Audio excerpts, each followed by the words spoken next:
welcome to the first episode of the ThinkerNick podcast. Today I am joined by my co-host, Nicola Tyler. How are you today? I am very well, thank you, Nicholas. That's good. And I'm very excited about today's episode as I have one of my very good friends on, and he is the founder of his own brand, Mr. Dan Rodgers. How are you doing today?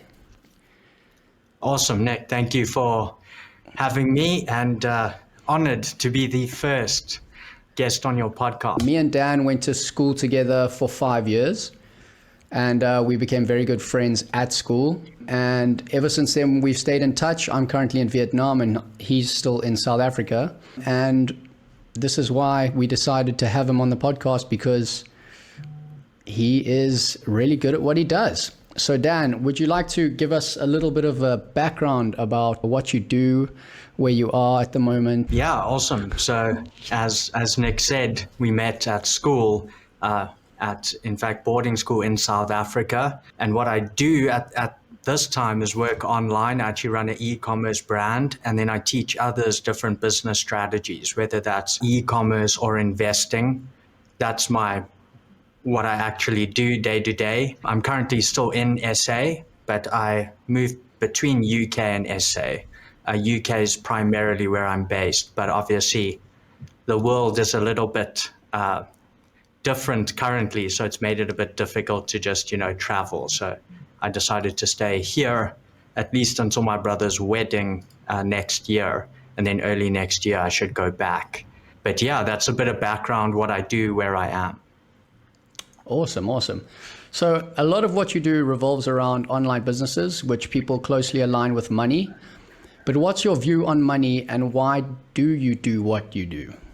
For sure. I think that's a really cool question, because for me, it's not really actually about the money, but more about choice. So a lot of people today kind of objectify the money side of things, and there's quite a lot of also like negativity around that space, or can be. And for me, it's more just about choice. So not like, the having a huge number in your bank account or the Lamborghini in the background, but more just choice. Like, say you want to go snowboard for 3 weeks, just like being able to do that, And today, if you look at most people's stress or like inability to just do the normal things they perhaps want to do often comes from that. It comes from money. It's like this, in my opinion, really like silly thing. And so overall, if you can get a hold of that, you can build in that choice and be able to do those things that you just want to do. At least that's how it is for me. But then, the reason I test and track and teach business models is also because money is very untaught. If you look at like schools, colleges, or universities, as we call them, there's not even like a basis of okay, what is money? There's no education on that. And for a lot of people, when they begin their professional life, they often feel a little bit out of place. It might be because they're actually meant to maybe develop something of their own, or maybe go along that journey differently. And so, but those aspects of entrepreneurship and just the basis of money is not taught very much in schools. It's more to set you up for a job, which is amazing for a lot of people. There's a lot of people who should not be like starting their own businesses. They would hate it. And they have a job they absolutely love, which is great. But then there's also these other people here who their calling is to start their own thing, whatever that is, a content business, product business. And so really that's the impetus for why I started sharing as well.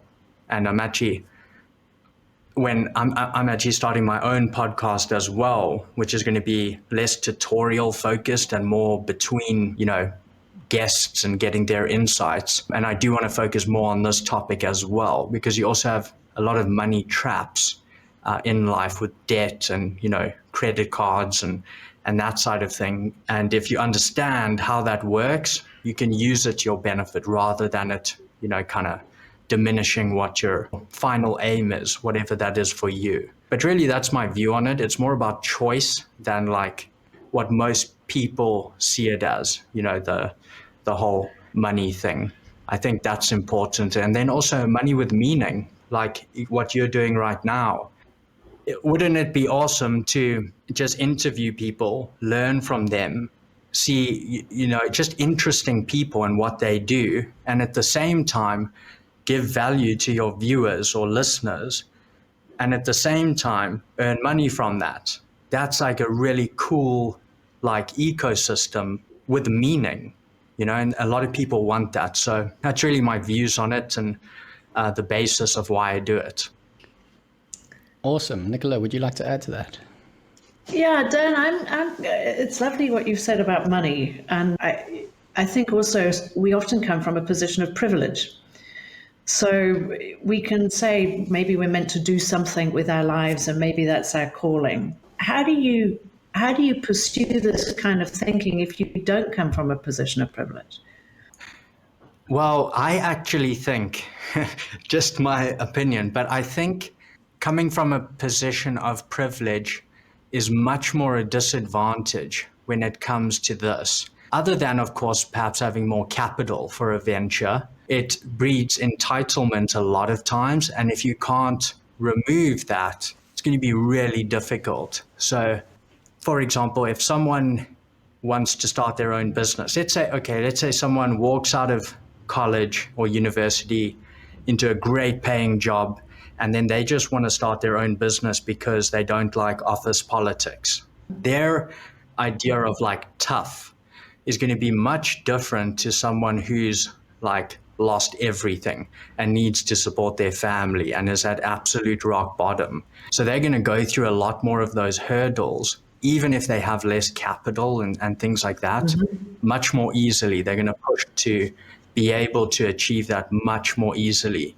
So I think that's one side of it. And then in terms of another part of this question, I'm going to just like assume would kind of be, if you're in a position of privilege, maybe you don't feel the need to change it and do something different. Then don't do it, because you have to be, like in most businesses, really, really driven to do it. Like there's no other choice. And that's kind of where you have to be it's very competitive, most businesses. And online, you have a global pool of competition. It's not just local. So it's really, if you don't have that urge to really do it and you have to do it, then maybe it isn't for you, and that's totally fine. But that's just some thoughts on it. But Nicola, is that, does that answer the question, or were you looking for a angle? No. I mean, the answer is the answer. I remember having a conversation once with a head of a business school, and it was the conversation around how so much achievement in life comes from pain.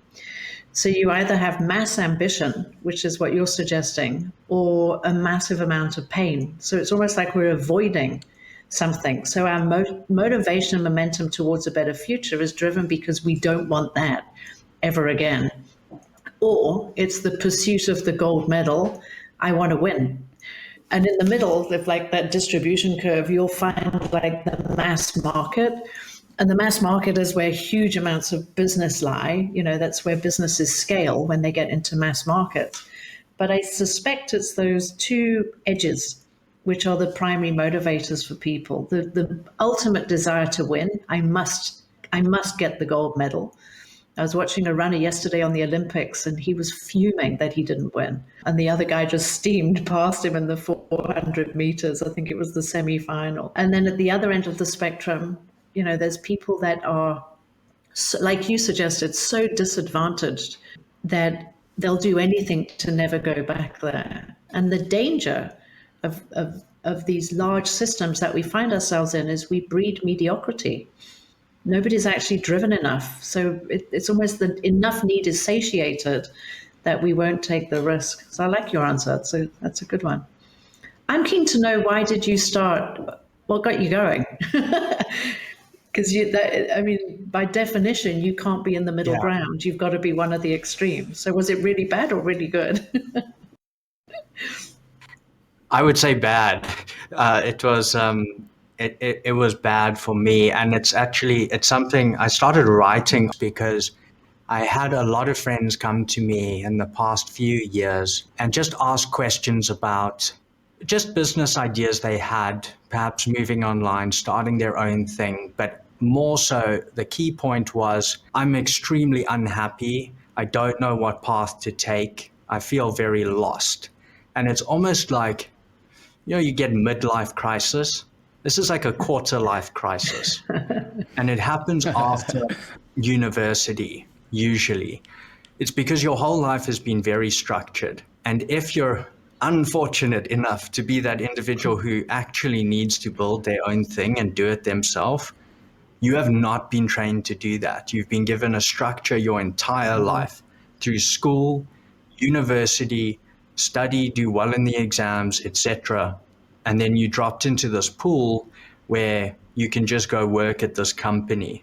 And that might not be your calling, but none of your training has been around doing it yourself, the real world, how money works, how, unless you've studied it, how a business works. And so you end up in this area where all you're looking for is direction. That's where I was. All I wanted was direction. Like if someone could put me on the path, someone who knows me and my strengths, if they could I will do anything if they can just put me on that path, because I required the structure and I didn't have it. And so the next thing that kind of rolled out was, I'm going to do my own thing. I'm in SA. The only way I can see how is to start online. And I moved online and went through multiple business models until I found the right thing. I worked for free for people because that's where I was. I had nothing to lose. This is what I had to do. I remember I worked for free for someone for a year. Probably the best thing I ever did, because I'm still, in fact, that's my closest business relationship to this day. But that's where you got to be. And it's because I knew if I worked for him for free, I could get a bit of structure. I could learn from him. What does he do? How, that's what I was doing. So I just remember yearning for some type of path or direction or structure. If you come from, and I had a great upbringing, but if you come from a place of too much privilege or just feel very entitled, you're not going to go work for free. And if you don't do that, you're going to limit your opportunities. Yeah, but that's really where I was. I was just like, lost in a sense, willing to do it, but just lost on what to do. That's really cool. Can I add to that? Yeah. Dan, I remember, because we used to see each other in Cape Town a lot when we were both studying there. And you moved back to Joburg and I moved to Vietnam. And I remember you were always all about, you would get a car and then you would absolutely kit it up. You would spend money on it and you would make it like the coolest car, and everybody was like, wow. And that you did that with everything. I mean, you built the decking outside your dad's house all by yourself, a little bit of help from me. But you basically sold your most prized possession. Am I right? You sold that car that you built in order to start this business. Yeah, 100% right. So I sold the car for two reasons. One, I couldn't really go anywhere then. And two, I obviously needed the capital to start the business. So that's what I did. And that was easy. Like if that's hard for you, probably not a good idea. If the car is more important, it's not a good idea, because that was easy. It wasn't a hard thing. And you know how much I love that car. So, but yeah, that's how I started. And I was privileged enough to have the car to sell, so, but yes, that is how I started my first e-commerce business. I was just going to ask, you answered part of this question when you guys were talking earlier, but why did you choose to go online specifically, especially from South Africa? Because especially 4 years ago, 5 years ago, the online presence from South Africans is very, very small compared to the rest of the world. If you look at the USA or the UK, for example, there's so many online businesses. I mean, if you look at, you've got like Amazon FBA, it's predominantly, in the States, and it's slowly, moving across the world. So yeah, I want to know from you, why did you choose to go online when you were in South Africa? Yeah, so the primary reason I tried offline, and like this is a pretty gnarly thing. So if someone I was vegan for like 18 months, but I'm vegetarian. But anyone who's like heavy on animal, thing, they might want to mute this for a bit. But I actually started an offline business at the very beginning, which was pretty gnarly. Like I would go to abattoirs and I would get the remains or the offcuts of cows, predominantly.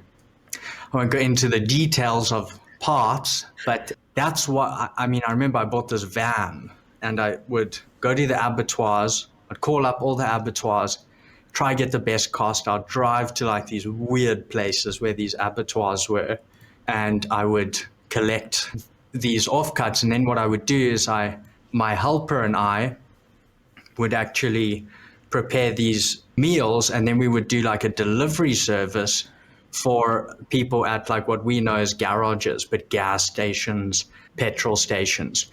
That's what we would do. And we started this little business. And so I would go every morning, fetch her, we would drive around, do this whole thing. And we did it for a good while. It was cool. But the problem with that one, and businesses often have a crux. The problem with that was wastage. So if we didn't sell the food, then it would go to waste. And that was a loss, each time. And so that was the problem in the end with the business model. But I did try offline here. And then I decided I really want to go online. And the reason was, number one, scale. So as soon as you take your business online, it's no longer just in that town or community or city or even country. It's the entire world. The second thing, and this is actually a benefit if you live in a third world or a weaker currency country, is you can now earn in the stronger currencies. You can earn dollars, pounds, etc., which is insane. Like it's really good, and people pay very well overseas. So that was another big reason. And then thirdly is I enjoy working alone. I've studied at a university and I studied correspondence during my studying years, and I loved correspondence, working alone and online. So that was the next reason, but primarily scale and just building out from there. I sort of want to build on what you're saying there, Dan, and then also pose a question. Is that this whole shift now to this sort of hybrid work model where everyone's working from home creates lots of opportunities for people to work online. And one has to wonder if it's not a personality. To be able to work alone and effectively in this kind of environment requires certain sort of characteristics and personality traits which are radically different to the communities that you've referenced around structure and home and education, etc. So that whole structure that you said we went through is very communal for the largest part. So I wanted to sort of turn that into a question to say, you went from working with someone and going to abattoirs and a feeding scheme to finding something digital. So what was sort of the nugget? What was the bit that you said, hang on a minute, I'm not going to do that, I'm going to do this? What was your tipping point? It's a good question. It's a difficult thing to put my finger on, but I was just researching different ways that I could build my own business. So after that happened, I began looking into like just general research and finding how people are building businesses and earning money from anywhere in the world. And through that, I began actually testing those business models. But it was just for me, it wasn't very difficult on the shift from community to working online, it wasn't too difficult because I had studied online. So I'm good at working alone, where some people kind of need that environment and team. So that was a pretty easy transition for me. The other thing is, the other thing that can happen, it's not everyone, but perhaps things can be unstable in SA. So perhaps you want to be able to move country. Well, what kind of business would you want? And so being online, it gives you that flexibility too. So that also came into my equation, is what type of business do I really want to build? And also, the other, I would say, big thing is that your capital requirements with online business models are much lower. You don't have to go set up an office, hire a team, do a lot of travel. There are some low capital offline models, but generally online, depending on which you choose, like content businesses, they're like free almost to begin. And then you can work it from there. So it's more based on you and your efforts. And that's why I think it is a really good one to begin with online, because it's low risk as well. So, Nick, you've had a couple of goes at online. Why don't you tell us what? I have. I've actually tried a few. I've just started a YouTube channel and uploaded my first video, so we'll see how that goes. I've tried basically being not a social media marketer, a digital marketer. I've tried Amazon FBA. I've tried investing, but I think that I just lacked the discipline to be consistent. And it's a lesson I've learned. And as I get older, it becomes easier for me, I find. Less distracted by the things that used to distract me. So this is why I started the podcast with you. This is the exact reason, because, it's time. I feel that it's time for me to do that. So, Dan, about your business model briefly earlier, you've been through a good few business models, seen a lot online. Can you break down briefly some of the business models you've tested and maybe your opinion on each one? Yes, for sure. So this is really interesting, and I'm gonna tell you like everything, because I want people to also be aware of some like business models which are, and I can like give you rules on it, so okay, if this is the goal of this, just just get away from it. So the first thing I started was actually, and I also want to say this, when I began, I was a technophobe. I was a guy who didn't know how to use email. That's who I was. And I think that's really important for people to know, genuinely, because they think, oh, you got to have like all these skills and be really good. You do not. Like, you can be absolutely terrible with tech and run a successful business if you want it bad enough. But I actually started building WordPress websites, which is a pretty complex one. And so what I would do, it's funny because of what I primarily do now, but I would build WordPress websites with content about products. So it would be usually Amazon products on Amazon. And I would build a website about that product. So it could be about advent calendars at Christmas. And like, this is what all the content would be about. And so I would be the website for like the Star Wars advent calendar. Like, if you wanted to know absolutely anything about the Star Wars advent calendar, you come to my site and I've got it. Like, okay. I've got pages and pages on this thing. And then even the URL would be like StarWarsAdventCalendar.com. It was all about the product. And when Christmas comes, people search for it. And often they will search Google, not on Amazon. They'll find my site and they might search something like where to buy Star Wars Advent Calendar. Well, I have a blog with that exact title. Like, this entire is about that. So they land on my site. And then from there, I obviously have a clickable link where they go and buy it on Amazon. but that link tracks me. So Amazon gives me a little referral if they purchase, and there's something called a cookie, which means anything else they purchase on Amazon within a time frame is also going to earn me referrals because I sent them to Amazon. And so this is affiliate marketing, and with a written content business. And so that's what I began doing. And I built, I cannot tell you how many websites doing this. And I learned a ton about SEO, like search engine optimization, how to make things rank in Google, which I still value heavily today.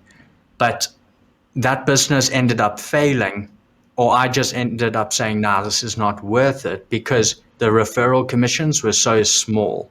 It was like, 4%. And then some of the websites, they don't rank well enough. So you've done all that work and like no one's finding it. So I ended up terminating that. However, that was the first business model I did. And that got me thinking, why don't I sell the end product? Instead of promoting theirs, why can't I sell the end product? The margins will be much bigger.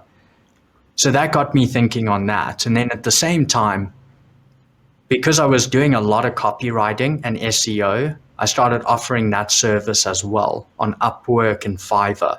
So I was offering my services as a freelancer for other businesses. Mm-hmm. And that's a great way to make income, by the way. They'll pay a lot of money for like 1,000-word article. And if you have, decent writing skills and SEO skills, which you can learn, you can make a great income online. The longer you work, the higher your reviews and stuff go on those platforms, and the more and more you can charge per hour. So that was excellent. However, that obviously is quite a time-intensive one. But it's great. Like, you can write about really interesting things. I remember writing about like just the strangest things, and it was really interesting. And yeah, it was really interesting. Some of it was awesome. Like writing, you can keep it clean, Dan. Keep it clean. But yeah, keep it clean. Yeah, so that was the first kind of thing that I did. And then I found, so just before this, I can't remember exactly if it was before that or after that, but there was a stint where I found this thing, which was like a way to make money online, but it wasn't like really clear. It wasn't like extremely clear, but there were all these testimonials and everything about this thing. And they were going to train you on all these strategies, on marketing online, on, building content, on selling, on sales. Like, they're going to train you on all of this, and you're going to end up making a lot of money. And so I actually tried this thing out. I was very skeptical. I didn't pay for the whole thing. And I just looked into it, and I did get a lot of value from these trainings, this marketing and sales and so on. However, in the end, what I learned is the entire point of this thing was to sell this thing. That was it. So you get people in and you earn commissions of bringing them in. And then those people are trained on sales and marketing, and then they are told, you can use this sales and marketing to promote our product and get more people in. And then they earn commissions off them. And the people who brought you are earning off that commission too. So it creates this pyramid. Yeah, it's a pyramid scheme. Yeah, so this is MLM, multi-level marketing. And what I would say with it is, if you look at the business model in itself, it cannot work for the people at the bottom. This is why there were huge problems with Herbalife, because the people at the very bottom can't make that much money. And the people at the very top who brought in like the first ones and are earning off like everyone else who they've brought and the people they've brought, those people get unbelievably wealthy. So obviously at that point, I just terminated that and moved on. But the key I want to tell people here is, if the point of the thing is to sell the thing, that is not good. That is not something you want to be involved with. So that was a good thing to learn early and before like investing in the whole thing, and because there's usually quite a high ticket on those. And then at that point, from building the WordPress sites about the products, I said, why can't I build the end product? And that is when I started proper e-commerce. And what I loved about it was really simple. It's buy for one, sell for two. But in this case, it was buy for one, sell for three, because you have to factor in this automation piece, which costs you a bit. Buy for one, sell for three. It was really simple. And at that point, I really wanted that. I didn't want this complex, like I just wanted simple. And that's when I started Amazon FBA, being the end seller. So I'm developing the product. I'm first of all doing product research on the platform and seeing where is there opportunity, which products sell well, but customers want it in a different form or with this variation or built out differently. Or, if it's a gift product, well, could I, sometimes you'll see products there which are often bought as gifts, but they don't even have like nice gift packaging and that experience hasn't been built out. And if you do that, you're going to plug that demand with your supply. And so I develop products in China, primarily with manufacturers, ship them to Amazon. They'll be in the warehouse there. I don't have to be there. I don't even have to be in that country. And then Amazon, when a customer buys my product from my listing on Amazon, Amazon deals with fulfilling that and sending it to the customer. And then sales accrue in that account. So I'm doing absolutely no fulfillment with the customers themselves, and I can be anywhere. But it's a physical product business, a simple business. And that's what I loved. That's what I ended up being like, this is what I'm going to really focus on. I truly love it. Like I remember, and it's obviously worn down, like I've gotten more used to it, but I remember in the very beginning, I absolutely loved it. It was like its own little ecosystem, because there was these tools where you can see like how much things are selling, like, and I think that's important with whatever you choose, is you got to feel that. You got to feel that excitement and that like, not blind excitement, because that can get you in trouble with like the former models I mentioned, but a genuine excitement and understanding of the business model. Business is very hard. There's no like silver bullet. And again, like if you come too much from a place of entitlement or privilege, it's going to be really hard. And when that happens, you've got to be able to push through it. You've got to kind of feel that energy around it, want it really badly, and then push through and learn. And if you fail with it, take on that failing and move forward. And lastly then is I started YouTube, in which I started sharing all of this stuff and what works, what doesn't work. I make a point of also showing what doesn't work. I think that's very important as well. And people love that as well, like the mistakes. And so, yeah, it's just about sharing, because remember in the beginning, I wanted that direction so badly. Well, now I've learned some stuff. Maybe I can help some people who are interested in the same kind of thing. And YouTube has been absolutely awesome. I have a really, really cool audience there, and it's genuinely a privilege to be able to do it. It's awesome. Well, Nicola, you actually strategize business models. So what do you think about the whole Amazon FBA business model and Dan's business in general? My take on this is that it's somewhere between the idea and customer centricity. So you've first got to be able to come up with an idea. It's like, what is the product? What are you going to sell? Because there's a lot for sale on Amazon. You can just about buy everything, the kitchen sink and the herd of elephants. It's what it's the Harrods of the 21st century.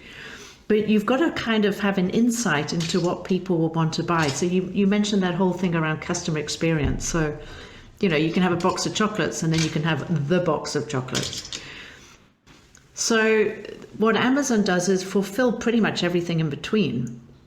So my sense of your talent or a skill in this area is the ability to come up with the idea, which interestingly is on the World Economic Forum Future Skills for 2025.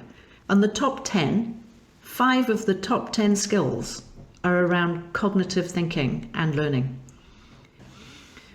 So that means, and the top one is, I think, analytical thinking and innovation, and the 5th one, I think, is creative thinking.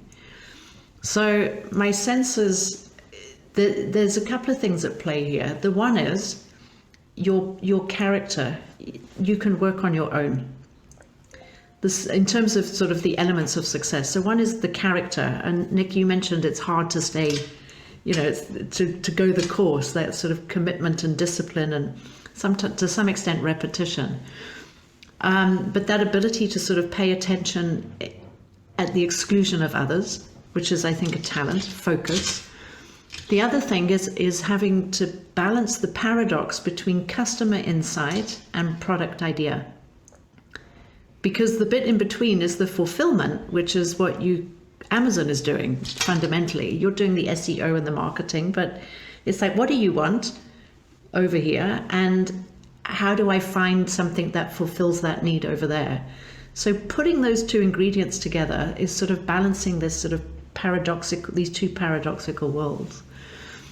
But then my sense is there's a third skill at play. So one is character, one is sort of paradox.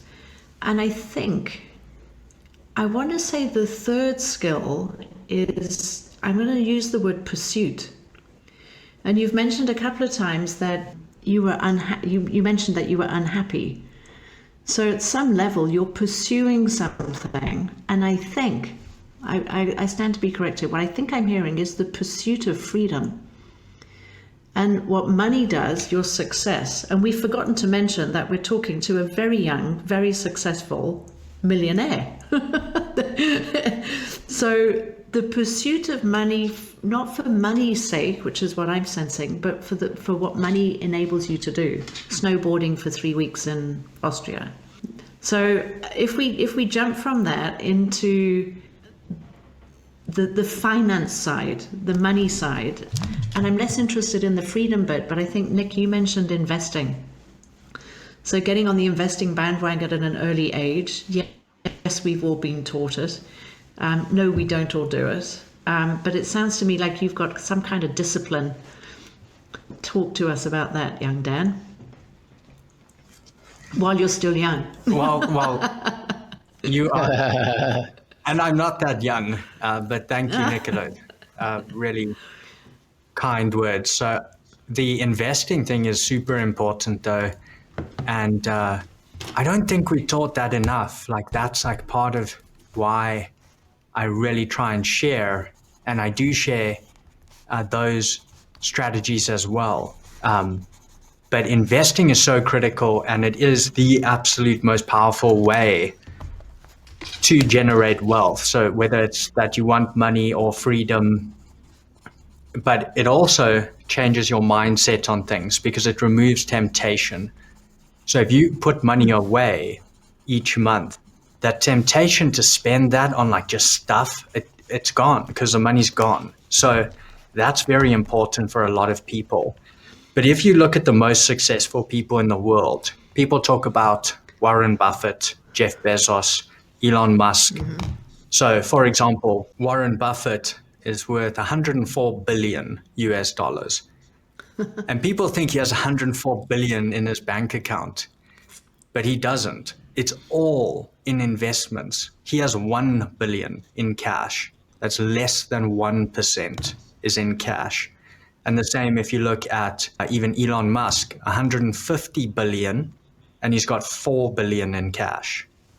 So the way that people, the richest people in the world, generally make money, again, whether you want that for money's sake or a pretentious sake or freedom's sake, whatever it is for you, the way they do that is with investing. They're either starting a company and the stock value goes up and that's where their value accrues, or you don't even have to start the company, but you can invest in it, from outside and do the exact same thing. So it's really critical that people don't think like these guys worked and their hourly rate is what got them there. It's more compound interest at work. And Albert Einstein actually said, I have a quote here, compound interest is the eighth wonder of the world. He who understands it earns it. He who doesn't pays it. And I think that's very telling. from Albert Einstein. So I worked this out, and it's not 100%. Things happen. It never goes perfectly to plan. But look at it this way. If you can earn a 30% return a year, and in my opinion, it is possible to do that. When you're younger, you can take more risks. Some years you might do 5%, but another year you might do 60%. I do value investing, and I know that it's possible to do that. But let's say you can achieve around a 30% return. And remember, you could invest more and then you need less of a return. But provided that's the case, if from 23 years old, you are able to invest, say, $500 a month, from 25, 1,000 a month, 27, 1,500 a month, and from 30 years old, 1,700 a month. You're a dollar millionaire before 35 if you're able to do that and achieve that return per year because of compound interest. And so obviously that's not the easiest thing in the world to do, but no matter what you do up to that point, short of really becoming an absolute star and, or you're a professional athlete or actor or actress, like short of those types of things, your hourly rate's never going to get you there. Doesn't matter really what you're doing. So I think that breaks it down in simpler terms. That is a good return. You know what? Half the return. And then you're sitting on $500,000 at 34 from, these incremental investments. Yes, they're big it's a significant chunk, but if you work hard, I think it's doable. And again, you're removing a lot of temptation because you're putting that money away. It's not there to buy, stuff all the time. So that's just an example. But yeah, the more I think on it, that's a very important piece. No matter what you do, content business, product business, service business, consulting business, that should be something you're doing.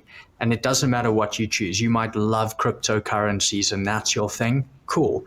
You might love stocks. You might love real estate. There's a whole lot of options, but you should have a piece of this that you're doing at your regular interval, whatever that might be.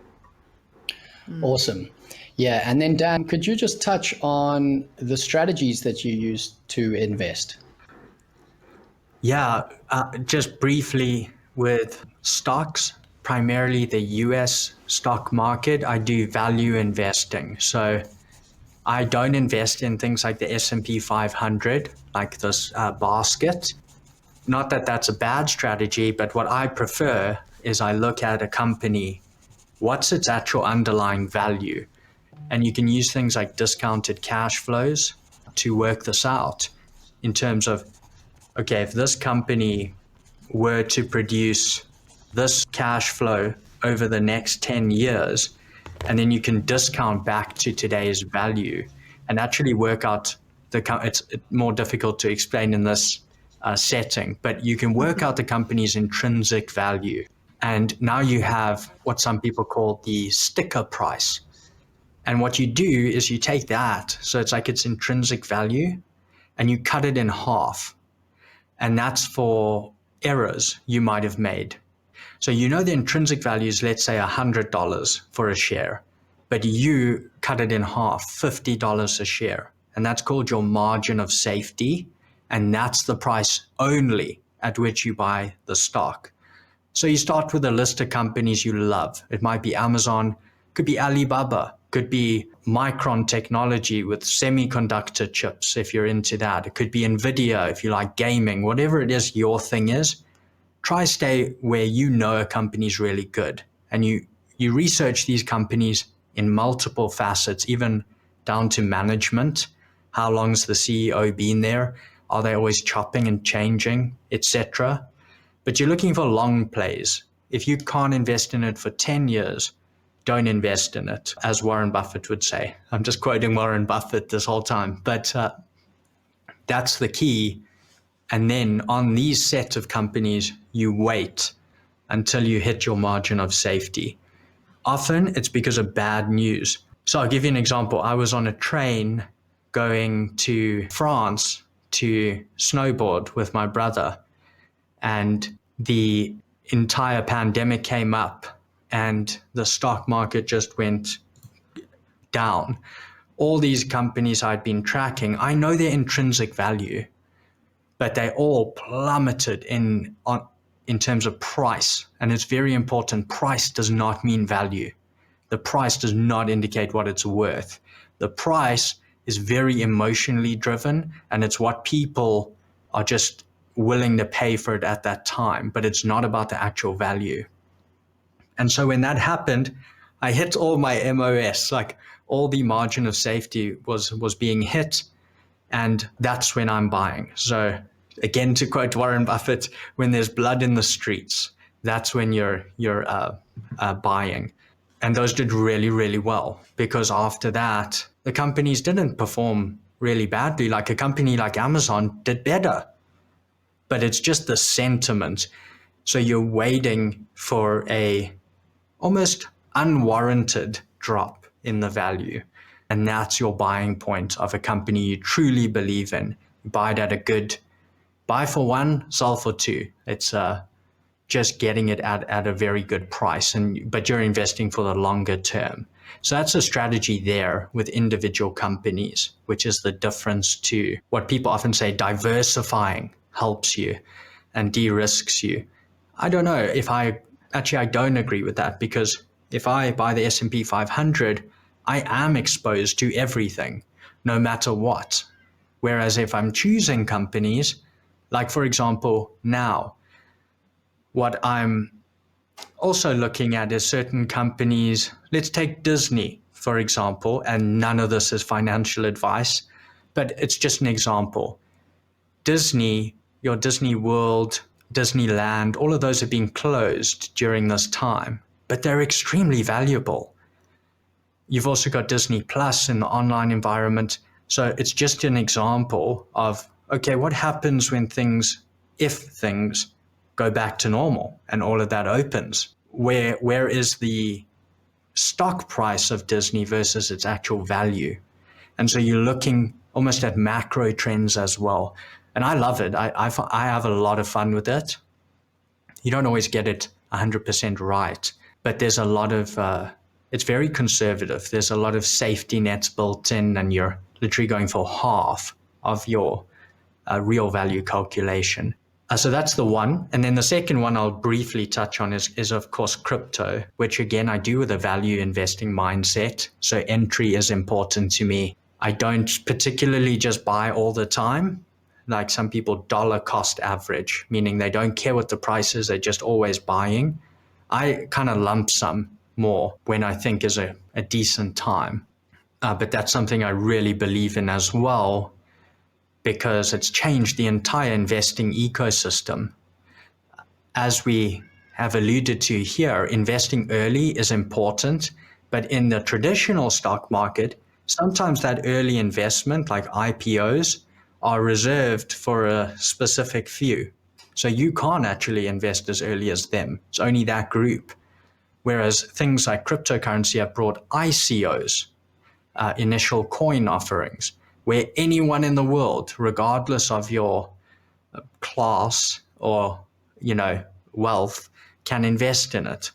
And so it's changing that ecosystem as well, where it's more distributed and less controlled, which fundamentally I believe in as well. So I'm a fundamentalist with it, really. You do have to do your due diligence because it's a newer industry, so be careful. But I personally love it, and those are the two primary areas.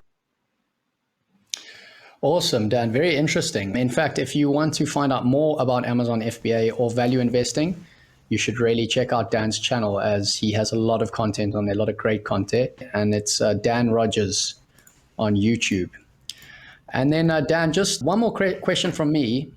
I just want to know, what were the toughest and most rewarding things in terms of your online business journey?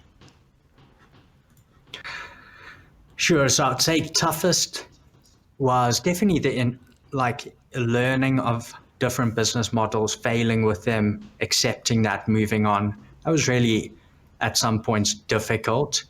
Actually, with Amazon, I had a really difficult verification process. They verify you so you can actually sell.